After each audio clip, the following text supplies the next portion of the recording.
Skardu ICU میں تھے اور آج زخموں کو تاب نہ لاتے ہوئے آج انتقال کر گئے۔ سب کا یہ مطالبہ ہے کہ اس سفاک اور ظالم شخص کو قانون کڑی سے کڑی سزا دلوائی جائے۔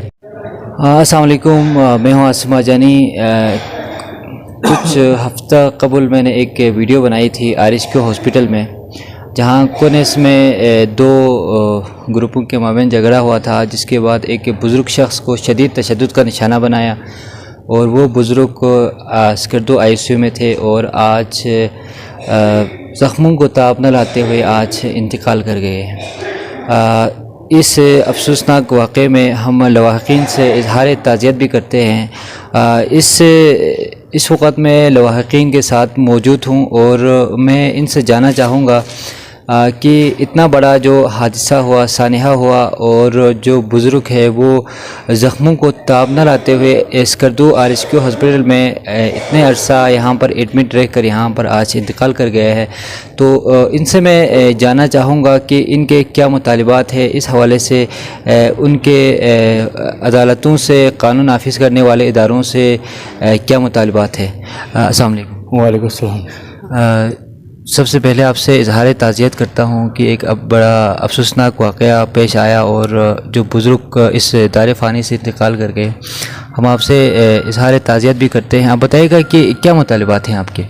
شکریہ جی۔ میں سب سے پہلے مطالبہ یہی کرتا ہوں کہ ایسے ظالم سفاک شخص کو ایسے حرکتوں سے، اس طرح کی حرکتیں اس کی جو نا یہ معاشرہ اور ہمارے علاقے کے لیے ایک بدنامی ہے، ان کو سخت سے سخت کڑی سزا دینی چاہیے۔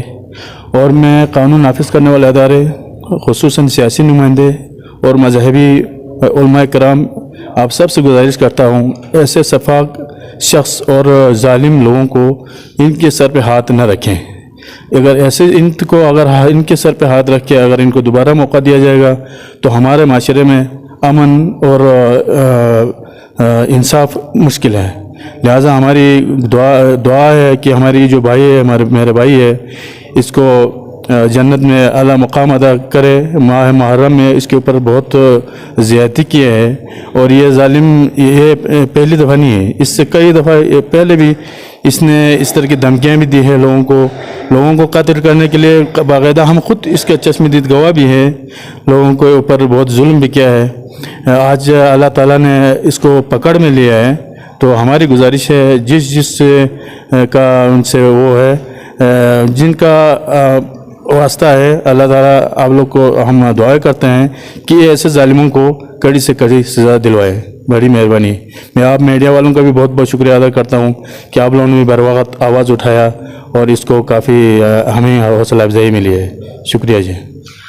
جی بالکل، یہ ایک بہت ہی افسوسناک سانحہ ہے اور اس طرح کے واقعات اگر معاشرے میں ہو تو یہ ایک بہت بڑا، اس سے بھی زیادہ سانحہ ہو سکتا ہے۔ اور اس وقت ان کے لواحقین ہمارے ساتھ یہاں پر موجود ہے اور ایک دکھ کی گھڑی ہے، اور یہاں پر ہم سب سے بات کرنا شاید مناسب نہیں، اور یہاں پر بات کرنا بھی تھوڑا سا مشکل ہوتا ہے، کیونکہ دکھ اتنا ایک سانحہ جو پیش آیا یہاں پر، اور یہاں پر جو واقعہ ہوا انتہائی افسوسناک ہے۔ اور سب سے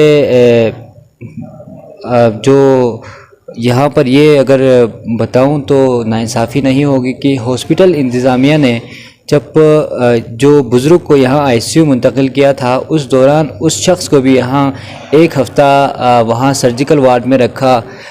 لیکن آپ سب نے وہ ویڈیو بھی دیکھی ہوگی کہ اس میں اتنا بڑا کوئی زخمی نہیں تھا، اس کے باوجود بھی اس کو ایک ہفتہ یہاں پر سرجیکل وارڈ میں رکھا گیا، اور اس کے بعد اس کو یہاں سے گرفتار کر کے لے گیا۔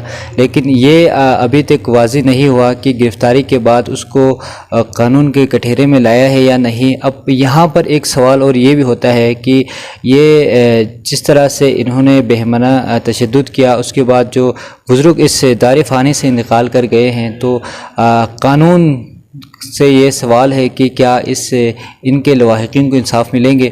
یہاں پر پورے گاؤں کے لوگ یہاں پر موجود ہیں اور سب کا ہی مطالبہ ہے کہ اس سفاک اور ظالم شخص کو قانون کے کٹہرے میں لا کر ان کو کڑی سے کڑی سزا دلوائی جائے۔ RSQ ہاسپٹل سے ایک افسوسناک واقعے کے ساتھ عاصم آجانی کو دیجیے اجازت۔ اللہ حافظ۔